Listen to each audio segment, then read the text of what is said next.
l'écouter. Europe 1 Culture Média, Philippe Vandel. Bonjour Alessandra Sublet. Bonjour Philippe Vandel. C'est votre chien derrière vous? Ouais.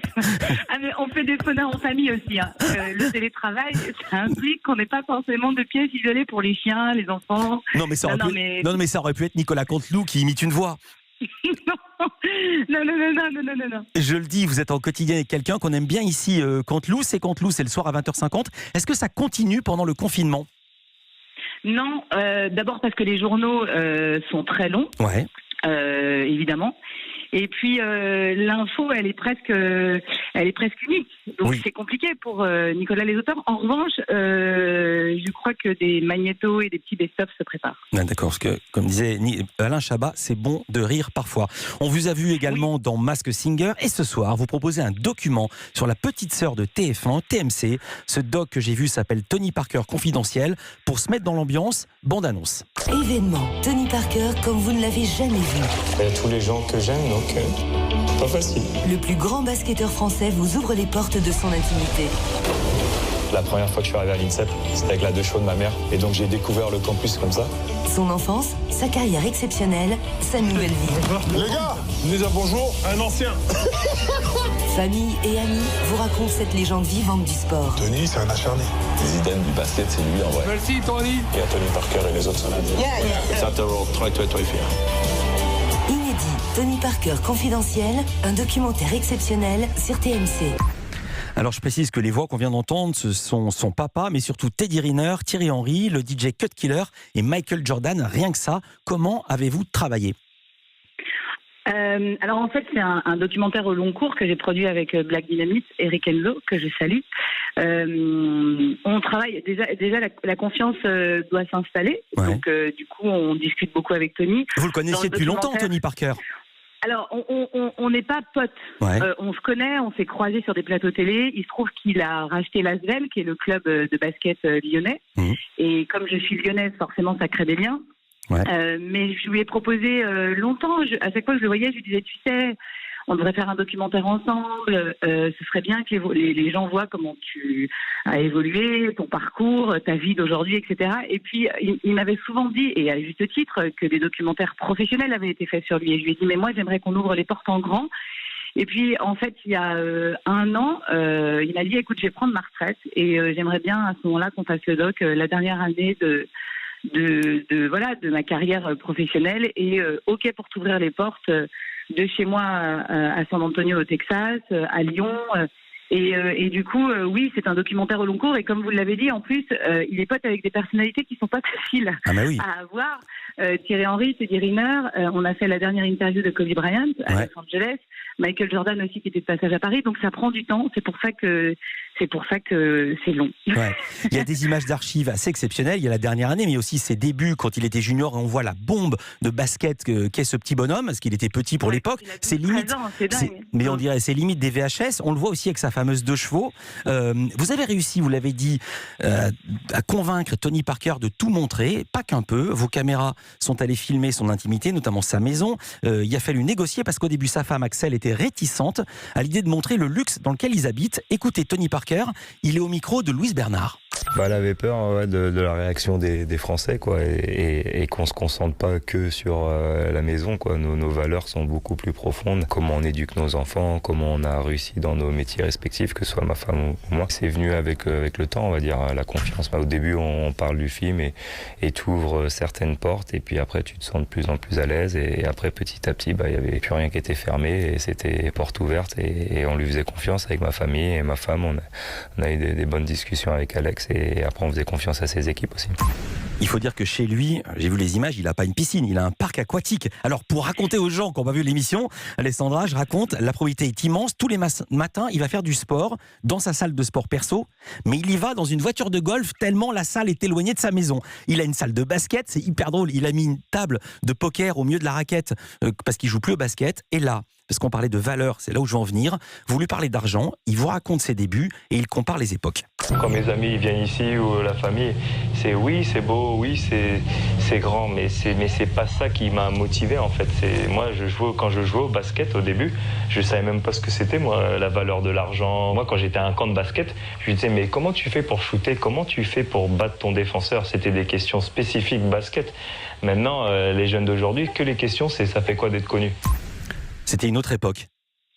Non, c'est la même époque, mais en fait, Tony, je trouve que ce documentaire, il est exceptionnel pour ça aussi, parce que il veut transmettre à la jeune génération. Il veut expliquer à la jeune génération que la notoriété, c'est pas le point le plus important. Oui, il vit dans une grande maison. En même temps, c'est le seul joueur français qui a atteint l'excellence, c'est-à-dire la NBA et le titre de MVP, c'est-à-dire meilleur joueur en NBA.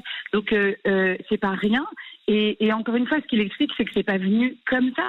Il s'est fait plaisir parce qu'il a, à force de travail, de passion, d'envie, gagné sa vie. Et quand il dit j'avais peur du regard des Français, c'est que les gens se disent oui, bah lui forcément c'est normal. Non, c'est pas normal. Il vient de rien, d'un milieu plutôt modeste. Il a tout construit lui-même. Et moi, je trouve ça très bien de montrer qu'on peut y arriver, qu'on peut arriver à des sommets en partant de rien. Il est là le message. Et c'est important. Alors je souscris totalement à ce que vous dites et je pense à tous les parents qui nous écoutent et qui sont en ce moment en confinement avec leurs enfants. Montrez-leur ce documentaire, même s'ils se couchent tôt. Ce passage arrive dans les 20 premières minutes et ils vont comprendre que ce qui compte, c'est le boulot et pas les paillettes. Vous restez avec nous, Alessandra, on se retrouve pour parler de votre documentaire sur la star du basket français, Tony Parker. On marque une pause et on se retrouve. Culture Média. Philippe Vandel. En compagnie d'Alessandra Sublet qui diffuse ce soir un reportage que vous avez concocté, Tony Parker confidentiel, reportage incarné comme on dit, c'est ce soir à 21h sur TMC. Vous êtes allé filmer dans la maison du basketteur en France, vous avez ouvert ses portes là aussi. Il y a un entretien avec sa femme, Axel, avec qui il a 2 bébés, 2 petits-enfants. Axel a toujours refusé de parler devant une caméra. Qu'est-ce qu'il a décidé à vous parler ? Alors d'abord, on a eu beaucoup de discussions avec Axel parce que ce qui a été compliqué pour elle, c'est que les gens ont pensé longtemps qu'il était encore avec Eva Longoria. Mais oui. Or, il se trouve que Tony, il a refait sa vie depuis plus de 8 ans, qu'il a 2 enfants avec Axel. Et puis, elle est très pudique, très timide. Elle n'est pas forcément à l'aise devant une caméra. Et moi, je lui ai dit, voilà, je veux pas que ce soit un documentaire sur son parcours professionnel exclusivement. Je veux qu'on comprenne aussi qui il y a derrière le grand homme. Et souvent, vous le savez, il y a une femme. Et donc, du coup, elle m'a fait confiance et j'en suis très, très heureuse. Est-ce qu'elle vous a demandé de couper des passages ou est-ce que, mettons, pendant au fil de la conversation, elle va trop loin, elle vous demande de couper ? Pas du tout. En fait, on a vraiment eu carte blanche. Ils ont vu le montage une fois le documentaire terminé et ils n'ont rien touché. Mais encore une fois, c'est une question de confiance. Moi, je suis pas là pour rentrer dans leur lit et savoir de quel côté se couche l'un et de quel côté se couche l'autre.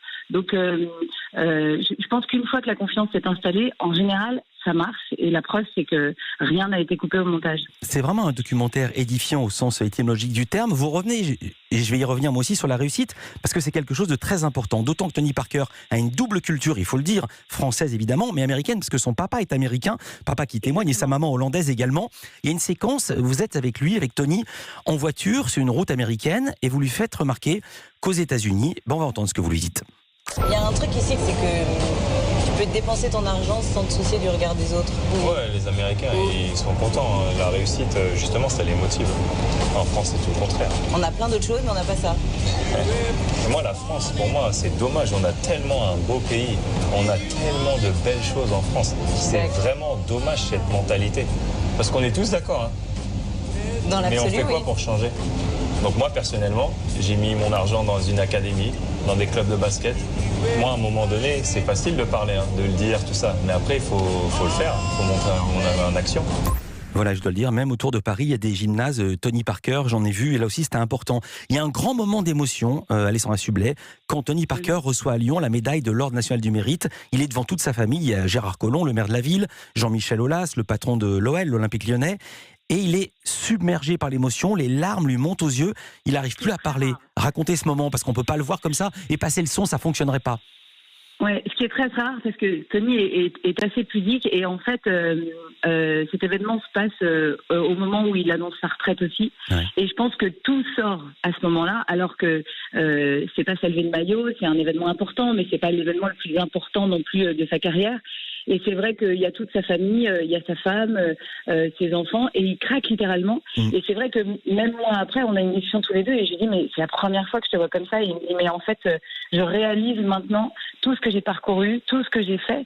Et en plus, Tony, il est pas la retraite de Tony Parker, c'est pas je vais profiter dans mon transat avec une paille et un verre. Ah non. Parce qu'il s'occupe du club de Lasvel maintenant.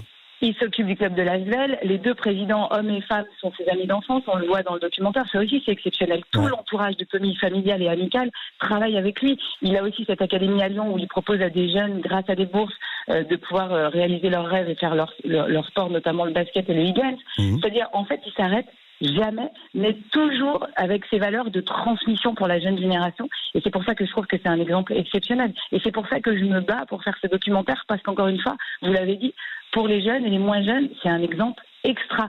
Et ça veut juste dire, et c'est important qu'on le dise et qu'on le redise, que tout est possible, qu'on peut partir de rien, à force d'envie et de travail, et qu'on peut y arriver. C'est pas donné juste à des gens en particulier. Vous savez, j'ai rencontré un comportementaliste il n'y a pas très longtemps qui m'a dit, vous savez, le mouvement crée la chance.